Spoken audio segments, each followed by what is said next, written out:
Oli ku There is Still Hope, channel y'essuubi. Kale kulamusako yonna gy'osinzira okutulaba gwali ku mukutu ogwa There is Still Hope ali ku Tish TV n'emikutu emirala bwe bali kubaayo. Mukama tukwebaza kubanga oli mulungi atukuwa ekitiibwa n'amatendo. Talinza omwoyo omutukuvu kwongera otulungamya okuyita mu Kristo Yesu omwana wa Katonda omulamu tusabidde. Amina era amina ddala. Kakati bino ebiro byo bizibu. Era bino ebiro omusumba anaanywerera ku kuyitibwa kwe. Simanyi. Kubanga bangi baatandika bulungi naye ne bamaliriza nga bakyamuse.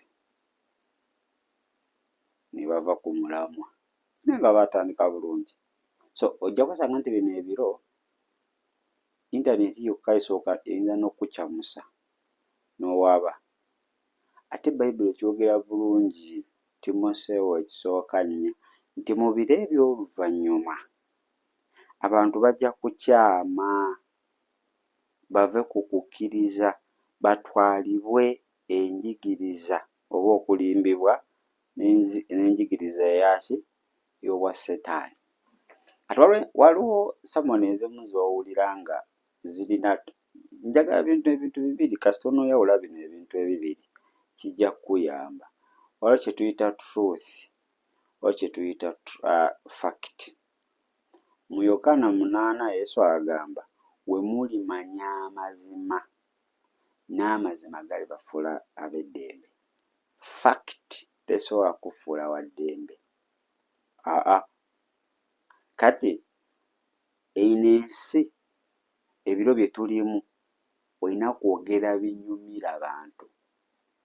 Era buli obeera ng'oli muweereza oba oli musumba nga ensi ekwagala nnyo, sigamba kkanisa, ng'ab'ensi bakwagala nnyo n'okusinga ekkanisa, wabaawo ekikyamu awo. Era Bayibuli etugamba nti love for the world is enmity to God. Enjiri ey'obwakabaka tesobola kunyumira nsi kubanga okulokoka amaanyi g'omusaalaba busirusiru eri abo abazikirira naye ate eri abo abakkiriza Kristo ge maanyi ag'omwoyo omutukuvu. Kale njagala owuliriza omusumba ono lw'omushana alina ebigambo bye byabadde ayogera ate omunomala omuwuliriza atusobole okuba nga tweyongerayo. Tosobola kubanga leediyo yo buli kaseera ekutula mizimu gyakutuse ku makya kati kulanti gijjeeko teekako katiyuni bwekaseka nga naawe oseka abaana bafulumye tebakulaba nga ogira ovaako bwekaseka nga oseka ku ssimu zammwe kuliko ki bweba tolina kubisanyusa. Eriyo n'abalina ebirowoozo nti olwokuba ffe tuli bapasita buli kaseera tuba mu nnyiriri nzaayiza akasibaamu zirina obudde bwazo. Actually nze wange ennyiriri za budde bwa kiro nnyo oba budde bwa kumakya nnyo maze ewasigadde wonna obulamu bunyuma.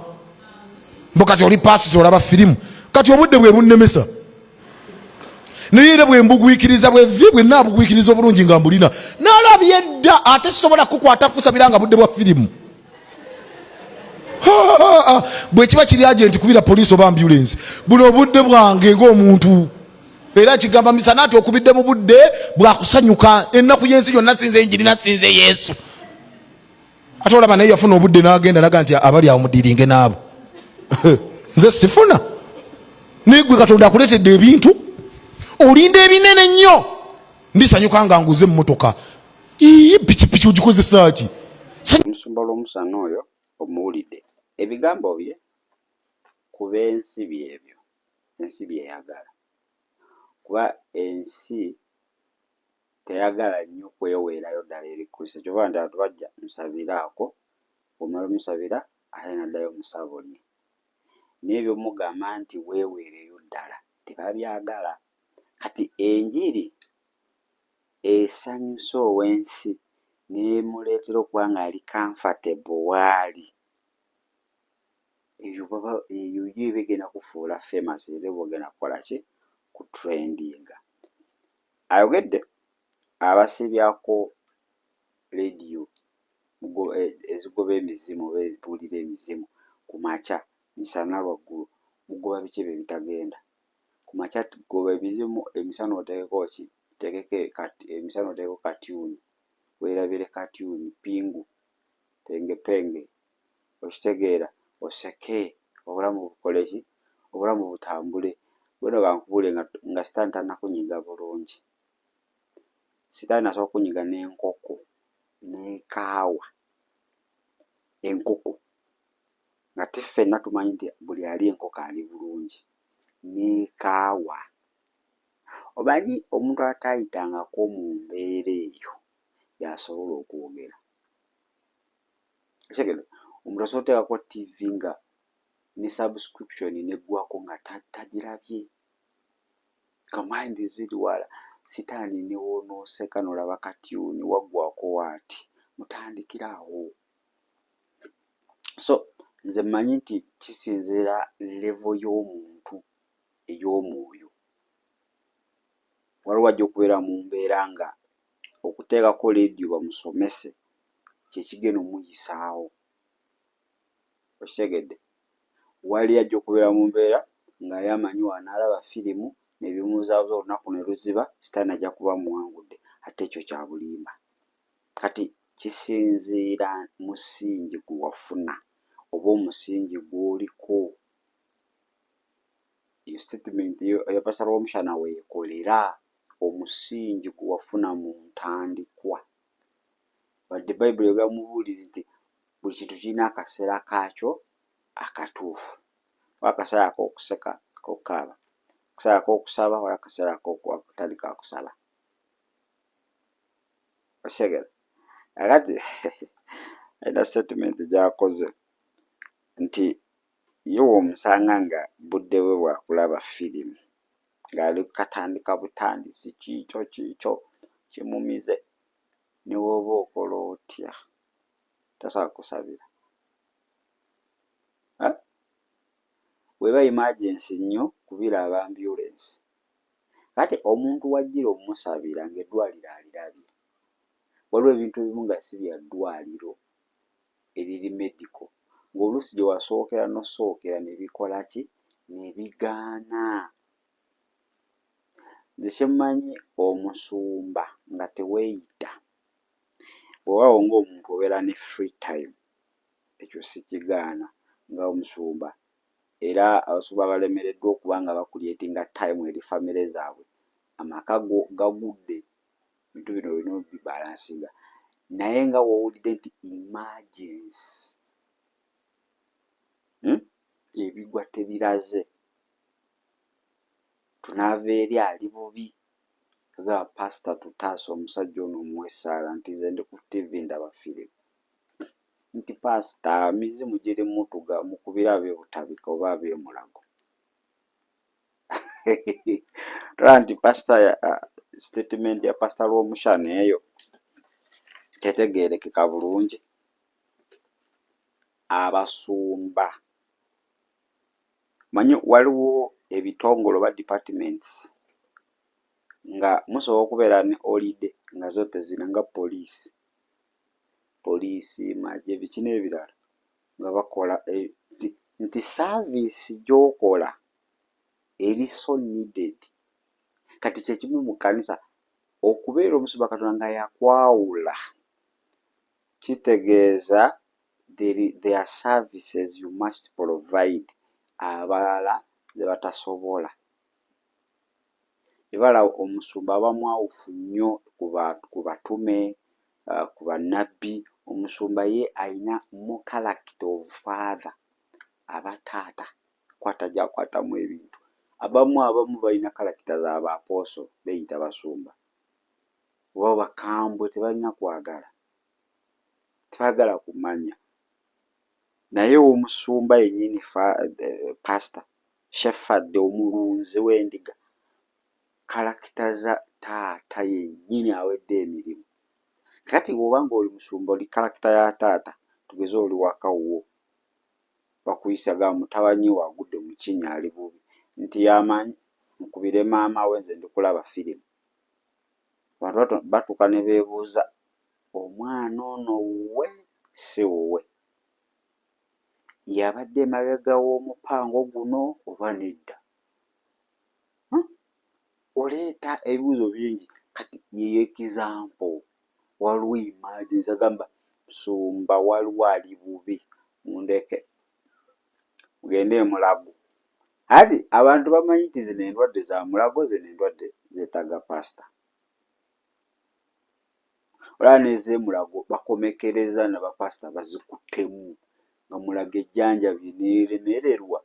Musumba owa P2 n'ayitirako e Mulago ng'abuulira, n'atuuka ku mulwadde n'amugamba owonyezeddwa mu linnya erya Yesu, Mukama n'amusumulula.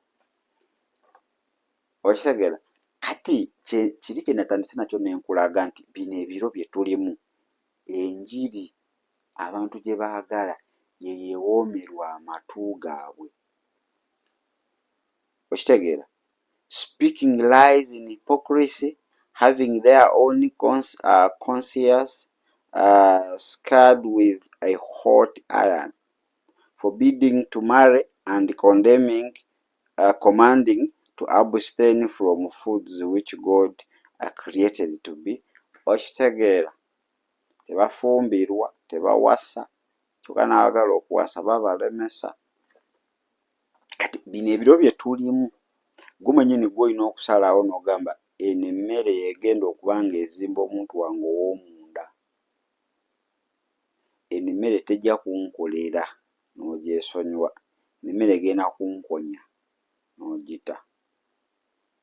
Naye w'otaatuuke ku level eyo esalawo, muganda wange, kuba gye tukoma okusemberera the end time, enjiri bagenda giwewula, bagenda gisiiga ekizigo, bagenda gigonza nnyo nti abantu babaggyeko their obligations, nti omuntu kyateekeddwa okukola bakimuggyeko bamugambe Mukama byonna yabikola. Naye ate kankubuule mu lugendo luno olw'obulokozi, olina paati yo, Katonda alina paati ye. Katonda talikola paati yo ne woba oyagala otya. Mu lugendo olw'okusumululwa luno lwe tulimu, Katonda talikola paati yo kagwake keetonyi, olina ogyekolera. Kati eno enjiri ekuggyako obuvunaanyizibwa n'okukulaga nti kino ky'oteekeddwa okukola, n'ekulaga nti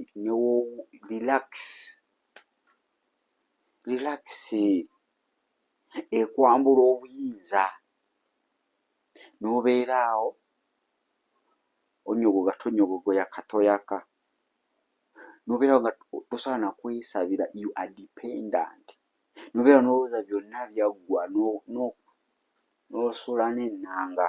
Awo omulabe n'agamba kiwedde, ngenda musanga mu ignorance, azze mu masanyu g'ensi.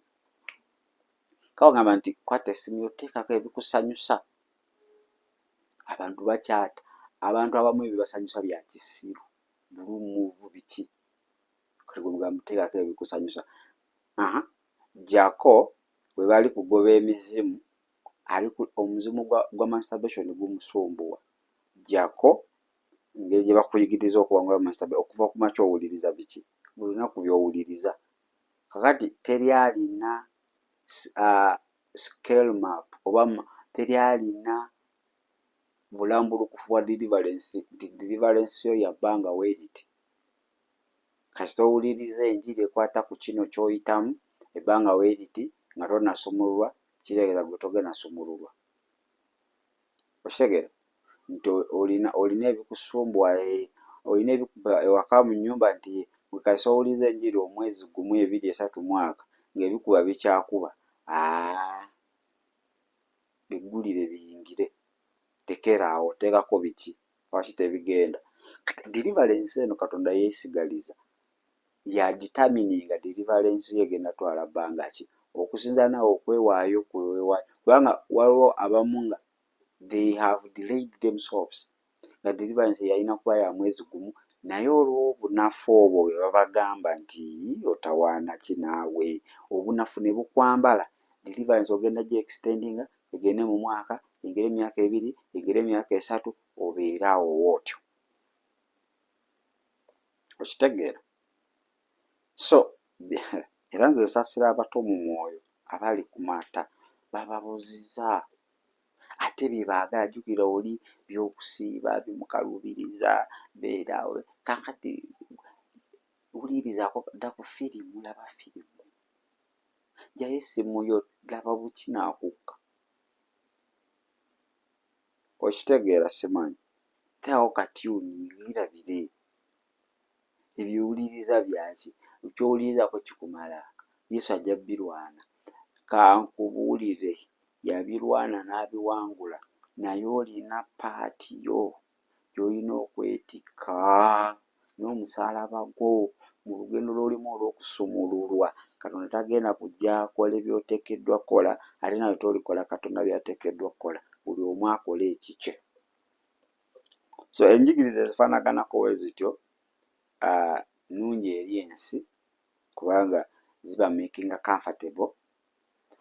Ne bateezuula nti oba waliwo ebitatambula bulungi, ne bibawa soft life, and that soft life is going to make hard life in the spiritual realm. Kuba ojja kuba munafu, tolina by'osobola kweŋŋanga. Okitegedde? So ensi enjigiriza weetu gyeyagala, egonze.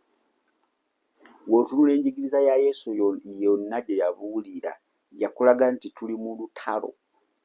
Obwakabaka bwa Katonda, Matayo, obwakabaka bwa Katonda bwakuwaguza. Yakulaga nti buno obwakabaka bwo kasita wayatulawo oti bwakuwaguza n'ababutwala, babutwala n'amaanyi. Eyo statement Yesu yagyogera. Singa yali mutume yenna aligamba ebyo bya Pawulo oba bya Peter.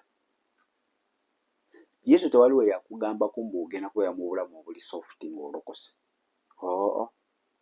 Byakusika muguwa, byakulwanagana b'amasaza, byakukola kibabwengula, naye yagamba be of good cheer, I have overcome the world. Yawangula. Naye okuwangula kwe yawangula ku lulwo tekuli automatic gy'oli. Olina okwembula esinga otya, waliwo by'oteekeddwa okukola obuwanguzi obwo busobole okuba nga bujja ne butuula mu ki? Mu ggwe. Anyway, naye ennaku zino ndaba basumba baffe bannaye baba bafuuse ba buloga, abamu baagala kutrendinga, simanyi kuba waliwo statement ze bakola n'ogamba naye Mukama yamba. Omusumba nga yaliko omwavu naye n'ayimirira, kati we yagaggawala Mukama asolimira n'agamba woba tolina ssente tolina Katonda, naye nga yaliko mweyo embeera nti Katonda atujja mu mbeera ne tweyirabira ne tutandika ate kudaalira bano abakyagirimu. Abasumba badde ku mulamwa obwa buloga babulekere ffe oba babuveemu babuulire ekigambo kya Katonda. Naye nti wali ajja nga yaayagala kukolera Kristo, wali ajja nga yaayagala kibiina, agala abantu bamwagale. Ate oba oyagala abantu bakwagale bakuliwaadinge, teri liwaadi ya Katonda gy'ogenda kola ki? Gy'ogenda funa. Era olina okwogera ebisanyusa abantu abo. Kibagambye nti omusingi kikulu nnyo. Bw'oba olina omusingi nga wafuna omusingi omunywevu, waliwo ebigambo ne waba musumbawo ng'agenda kola statement ogambe naye wano pasita wange yalimbye, wano sikkaanya naye. Okitegeera? Naye kiva ku ki? Gwe kunyweza nkolaganayo ne Katonda, sina musumba. Musumba akola era. Musumba asobola okwogera ebintu nga si yayogedde, sitaani yeeyazisayo eddakiika ze 2 ku ye n'asooka ayisawo by'ayisa. Kati gweobanga fokasi yo yonna, obuwanguzi bwo bwonna obutadde ku ye, ng'olaba is the alpha and omega, ng'ate waliwo alpha and omega, ogenda kuwaba, ogenda kuva ku mulamwa, you are going to become lukewarm, ogenda kufuuka vulnerable in the spiritual realm. Gamba Yesu onsaasire, onnyambe nsobole okuzuula awali emmere entuufu, nneme kwekkiriranya. Aza n'omusaayi gwo ntukuze okuyita mu Kristo Yesu omwana wa Katonda omulamu. Bw'atannaloka gamba Yesu nkwebaza olwaleero kubanga onkuumye nga nkyali mulamu, nsazeewo okuwa obulamu bwange obeere omulokozi era Mukama waabwo, nsaasira obutali butuukirivu bwange, naze n'omusaayi gwo ntukuze okuyita mu Kristo Yesu omwana wa Katonda omulamu tusabidde. Amina era amina nnyo ddala. Kale kanetoolemuko Katonda wenkomawo, bingi bye tugenda okuba nga ate twogerako. Amakya amalungi. Weebale kulaba There is Still Hope. Okumanya ebisingawo tukubire ku 0752 34 14 47 oba ku 0761 08 83 15. osobola n'otufuna ku email eya tshitv74@gmail.com. eno ye There is Still Hope, channel y'essuubi.